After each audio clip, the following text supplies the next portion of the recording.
All right, let's get right into it. Today, we are unpacking one of the biggest, most important questions in tech and finance right now.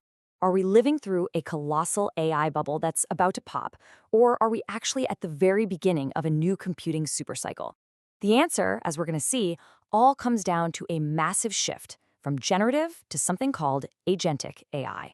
So let's start with the bubble argument because you've got some of the smartest, most respected names in finance, like GMO, basically screaming from the rooftops that this is an extreme bubble. They're saying this is pure speculation, just like the dot-com era, and that it's all going to come crashing down. Hard. And yet, in the face of all those serious warnings, you have this number, $2.5 trillion. That's the projected global spending on AI for the year 2026 alone. This isn't just a little bit of hype. This is one of the biggest and fastest capital shifts in history. So, what gives? This creates a massive paradox. How can both things be true? Are we all just caught up in an irrational, historic mania? Or, and this is the key question, is it possible the bubble narrative is completely missing a fundamental structural change in what's actually being built? Okay, so let's dig into this trillion-dollar paradox. And to be fair, we have to start by looking at the bubble argument. Because honestly, the case for it is compelling and, frankly, a little scary. I mean, just look at the raw math. The cash burn is insane. Let's take a leader, like OpenAI. For every single dollar it makes in revenue, it's reportedly burning through more than $3 in losses. A 314% loss to revenue ratio. You don't need a PhD in finance to know that, by any traditional standard, that math is completely unsustainable. Then there's this weird financing loop that critics are pointing to. It goes something like this. A giant cloud company invests, say, $1 billion in a hot AI startup. So what does that startup do with the money? Well, it turns right around and spends it on cloud compute from the very same company that just gave them the cash. The money just goes in a circle, creating these huge revenue numbers. But you have to ask, how much of that is real demand and how much is just propped up? And then, of course, you get the truly bunker stuff. A struggling shoe company rebrands itself with AI in the name, says it's pivoting to GPU as a service, and boom, its stock shoots up 700%. If that doesn't scream dot-com bubble 2.0, I don't know what does. It's pure AI washing, a classic sign of speculative fever.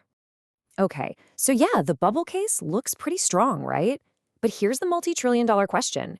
If the economics look this broken, why are the smartest companies on Earth betting the farm on this build-out?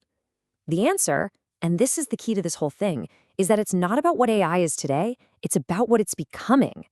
This is the critical leap from generative to agentic. So what on earth is agentic AI? Well, forget simply asking an AI to write a poem or an email. We're talking about something totally different. We're talking about autonomous systems, AIs that can perceive a goal, reason through a plan, and then actually take action in the real world to get it done, all on their own without a human in the loop. This slide really breaks down the difference. Think of today's generative AI as being in query mode. It's like a brilliant intern. You give it a prompt, write a marketing email, and it gives you back a result. It's a single finite task. But agentic AI, that's action mode. That's like an autonomous CEO. You give it a massive high-level goal, launch the entire Q3 marketing campaign, and it goes and does it. It's no longer content as a service, it's outcome as a service. And this is why the demand for compute is about to go absolutely vertical. An agent doesn't just answer once, it operates in these constant iterative loops. It thinks, it acts, it checks its work, it gets feedback, it tries something else. Each one of those steps in the loop consumes compute. So the demand isn't a straight line anymore, it's a non-linear exponential curve. This shift to agentic computing changes everything, especially the economics. It's forcing a massive rotation of capital away from pure software, the bits, and into the physical infrastructure that makes it all possible, the atoms. The real value isn't just in the code anymore, it's in the real-world physical stuff. And you can see it right here when you look at where the serious money is going. You'd think it's all being poured into making the flashiest AI models, right? Nope. The truly successful companies are spending the vast majority, we're talking 50 to 70% of their AI budgets on the boring but absolutely essential foundational atoms, things like data readiness and governance, the plumbing. Because the real roadblocks holding this revolution back aren't just algorithms anymore, they're physical. We're talking about things like highly advanced chip packaging, high bandwidth memory, and literally liquid-to-chip cooling systems just to stop these new AI factories from melting down. This isn't just a software game anymore. This is a game of heavy industrial engineering. Which brings us to the biggest physical constraint of them all, power. 156 gigawatts. To put that number in perspective, that's the projected power demand just from AI data centers by 2030. That's more than many entire countries use today. We literally have to build a new energy grid just for AI. And this really is the brutal truth of this new era. The primary constraint is no longer money. It's power. It's electricity. It explains why you're seeing tech giants getting into the energy business, investing in nuclear power. Because without a secure gigawatt-scale power source, the most advanced chip in the world is just a very, very expensive rock. So this rise of autonomous AI doesn't just create winners in the hardware space. It also creates a massive disruption with a very clear potential loser: the entire software as a service, or SaaS, business model that has dominated the tech world for the last 15 years. And hey, this isn't some far-off prediction. The market is already voting with its money right now. Look at this divergence. You've got semiconductors, the atoms, soaring, and you've got software, the bits, floundering. A 36% performance gap tells you everything you need to know about where investors think the real value is going to be created. So why is this happening? What makes the SaaS model, which seemed absolutely invincible for so long, so incredibly fragile all of a sudden? It comes down to two words: seat compression.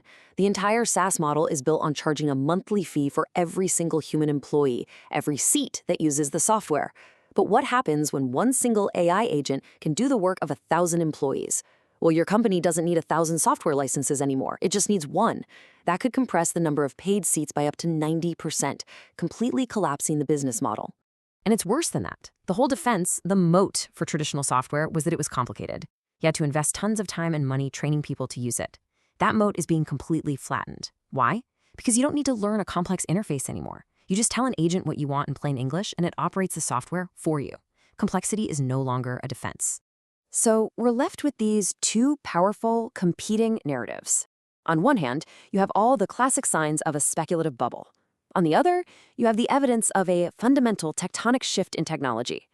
So how do we make sense of this and navigate what's coming next? Well, here's a potential framework. First, prioritize the atoms.